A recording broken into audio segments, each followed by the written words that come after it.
Hello viewers, welcome to Super Prime. Third sum பார்க்கலாம். Find the length of the chord AC where AB and CD are two diameters perpendicular to each other of a circle அப்படின்னு சொல்லியிருக்காங்க. ஒரு சர்க்கிளில் பார்த்தீங்கன்னா AC அப்படின்றது வந்து ஒரு card அப்படின்னு சொல்லியிருக்காங்க. ஸோ ஃபர்ஸ்ட் ஏசி அப்படின்ற கார்டை ட்ரா பண்ணிக்கலாம். சரி, கார்டை ட்ரா பண்ணிட்டேன்.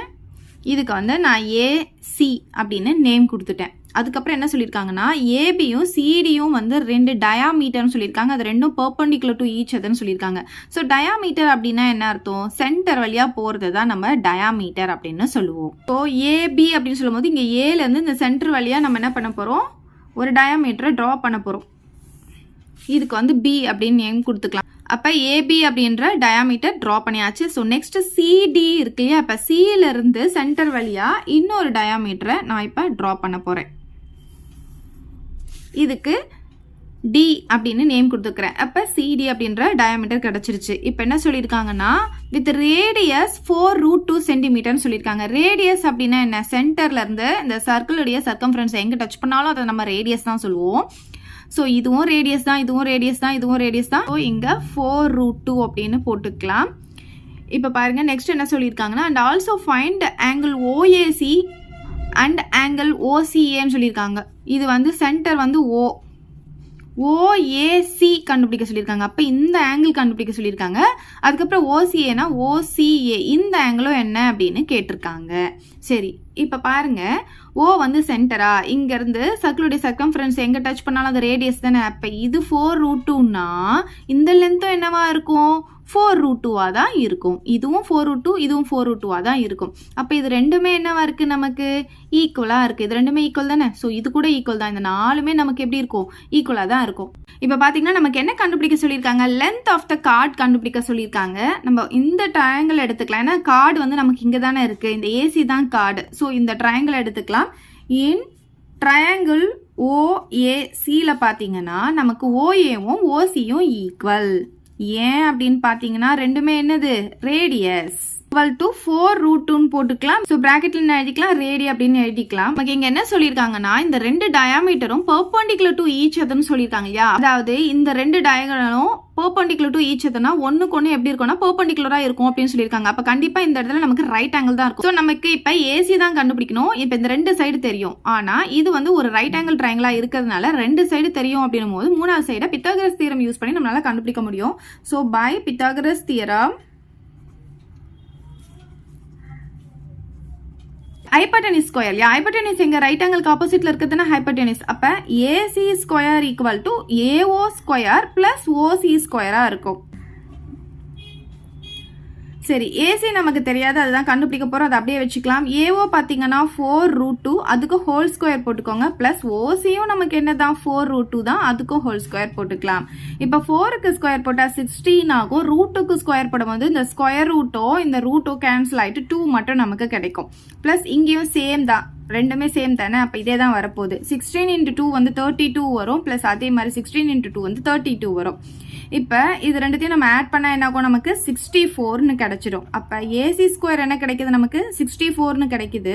பட் நமக்கு ஏசி தான் வேணும். ஸோ இந்த ஸ்கொயர் இந்த சைடு வரும்போது ஸ்கொயர் ரூட்டாக வந்துடும். அப்போ ஏசி எவ்வளோ வரும்னு பார்த்தீங்கன்னா நமக்கு 8 சென்டிமீட்டர் அப்படின்னு கிடைச்சிருச்சு. இப்போ லென்த் ஆஃப் த கார்டு நம்ம என்ன கண்டுபிடிச்சிருக்கோம்? 8 சென்டிமீட்டர் அப்படின்னு கண்டுபிடிச்சாச்சு. ஸோ நெக்ஸ்ட் கொஸ்டின் பார்த்தீங்கன்னா இதில் கேட்டது நமக்கு இந்த ரெண்டு ஆங்கிள் வந்து எவ்வளோ அப்படின்னு கேட்டிருக்காங்க. அதாவது இந்த ஆங்கிளும் இந்த ஆங்கிளும் எவ்வளோ அப்படின்னு கேட்டிருக்காங்க. இப்போ பார்த்தீங்கன்னா நமக்கு ரெண்டு சைடு ஈக்குவலாக இருந்தால் அதோடைய ஆங்கிள்ஸும் எப்படி இருக்கும்னா ஈக்குவலாக தான் இருக்கும். இந்த சைடோடைய ஆப்போசிட்டில் இருக்கிற ஆங்கிளும் இந்த சைடோடைய ஆப்போசிட்டில் இருக்கிற ஆங்கிளும் எப்படி இருக்கும்? ஈக்குவலாக தான் இருக்கும். இப்போ angle OAC equal to angle OCA அப்படின்னு எழுதிக்கலாம். இது ரெண்டுமே ஈக்குவல் இல்லையா? So angle OAC equal to angle OCA நம்ம என்ன எடுத்துக்கிறோம்னா அதை எக்ஸ் டிகிரின்னு எடுத்துக்கலாம். இந்த ரெண்டு ஆங்கிளையும் எக்ஸ் டிகிரி அப்படின்னு எடுத்துக்கலாம். இங்க சின்ஸ் போட்டுட்டு angles opposite to equal sides are equal இதை எழுதிக்கோங்க. ஏன்னா இந்த சைட்ஸோடைய ஆப்போசிட் ஆங்கிள்ஸ் எப்படி இருக்கும்? ஈக்குவலாக இருக்கும் அப்படின்னு நம்ம இங்கே சொல்லியிருக்கோம். இப்போ இந்த ட்ரையாங்கிள் ஓஏசியில் பார்த்தீங்கன்னா இந்த 3 ஆங்கிளையும் ஆட் பண்ணால் நமக்கு 180 டிகிரி வரும் இல்லையா? ஸோ அதை நம்ம இங்கே எழுதிக்கலாம். இப்போ பாருங்க, இன் ட்ரையாங்கிள் ஓஏசியில் பார்த்தீங்கன்னா நமக்கு ஆங்கிள் ஓஏசியும் ஆங்கிள் ஓசிஏ பிளஸ் இங்க பாருங்க ஓஏசி ஓசிஏ இந்த ரெண்டு ஆங்கிளும் எழுதிட்டேன். அப்புறம் இந்த ஆங்கிள் எழுத போறோம் ஏஓசி போட்டுக்கலாம். ஏன்னா ஓ நடுவில் வரணும் இல்லையா. ஆங்கிள் ஏஓசி எல்லாத்தையும் ஆட் பண்ண என்ன ஆகும், நமக்கு 180 டிகிரி வரும். ஸோ ஆங்கிள் சம் ப்ராப்பர்ட்டி அப்படின்னு எழுதிக்கலாம். 3 ஆங்கிளையும் ஆட் பண்ணும்போது ஒரு ட்ரையாங்கிள் நமக்கு 180 டிகிரி வரும். ஓகே, இப்போ இது ரெண்டுமே நம்ம என்ன எடுத்திருக்கோம், எக்ஸ் டிகிரின்னு எடுத்திருக்கோம் இல்லையா. அப்போ இது எக்ஸ் டிகிரி ப்ளஸ் இதுவும் என்னதான் எக்ஸ் டிகிரி ப்ளஸ் ஏஓசி பார்த்தீங்கன்னா நமக்கு இங்கே ஓ வந்து 90 டிகிரின்னு நமக்கு தெரியும். ஏன்னா இது வந்து பெர்பெண்டிகுலர் டு ஈச் அதை நமக்கு சொல்லியிருக்காங்க. ஸோ இந்த இடத்துல ஏஓசிக்கு பதிலாக நம்ம 90 டிகிரி போட்டுக்கலாம். ஈக்குவல் டு 180 டிகிரின்னு வரும். இந்த ரெண்டு எக்ஸையும் ஆட் பண்ணும்போது நமக்கு 2x டிகிரி வந்துடும். Plus 90 degree equal to 180 degree வருமா. இப்போ பாருங்க, இந்த 2x டிகிரி மட்டும் அப்படியே இருக்கட்டும். இந்த ப்ளஸ் 90யை நான் ரைட் ஹேண்ட் சைட் கொண்டு வரும்போது மைனஸ் 90 டிகிரியா வந்துடும். இப்போ 2x டிகிரி ஈக்குவல் டு 180லேருந்து 90யை மைனஸ் பண்ணால் நமக்கு 90 டிகிரின்னு கிடைக்கும். நமக்கு எக்ஸ் டிகிரி தான் வேணும். ஸோ மல்டிப்ளேல இருக்கட்டும், இந்த சைடு வரும்போது என்ன ஆகும், டிவைடில் வந்துடும். ஸோ இது நமக்கு கேன்சல் பண்ணால் 45 டிகிரி நமக்கு கிடைக்கும். ஸோ எக்ஸ் டிகிரி எவ்வளோ கிடைக்குது, 45 டிகிரின்னு கிடைக்குது. அப்போ இது ரெண்டுத்தையும் தானே நம்ம எக்ஸ் டிகிரின்னு எடுத்துருக்கோம். அப்போ இதை தனியாக 45 டிகிரி, இது தனியாக 45 டிகிரின்னு போட்டு எழுதிக்கலாம். ஏன்னா அதை தான் வந்து நமக்கு கண்டுபிடிக்க சொல்லியிருக்காங்க. ஸோ லாஸ்ட்டு எப்படி எழுதிக்கலாம், தர்ஃபோர் லென்த் ஆஃப் த கார்டுன்னு போட்டு 8 சென்டிமீட்டர் எழுதிக்கலாம். ஏசி கண்டுபிடிச்சிருக்கோம் இல்லையா அது. அப்புறம் angle OAC equal to 45 degree, angle OCA equal to 45 டிகிரின்னு எழுதி இந்த சம் நம்ம முடிச்சுக்கலாம். அவ்வளோதான் இந்த சம். எதாவது டவுட் இருந்தால் கமெண்ட் பண்ணுங்க, உங்கள் ஃப்ரெண்ட்ஸ்க்கு இந்த வீடியோ ஷேர் பண்ணுங்க. மறக்காம நம்ம சேனலை சப்ஸ்கிரைப் பண்ணிக்கோங்க. தேங்க்யூ. இந்த வீடியோ உங்களுக்கு பிடிச்சா லைக் பண்ணுங்க, ஷேர் பண்ணுங்க. இது வரைக்கும் நம்ம சேனலை சப்ஸ்கிரைப் பண்ணாதவங்க சப்ஸ்கிரைப் பண்ணிடுங்க. மறக்காம பக்கத்துல இருக்க பெல் பட்டனையும் பிரஸ் பண்ணிடுங்க.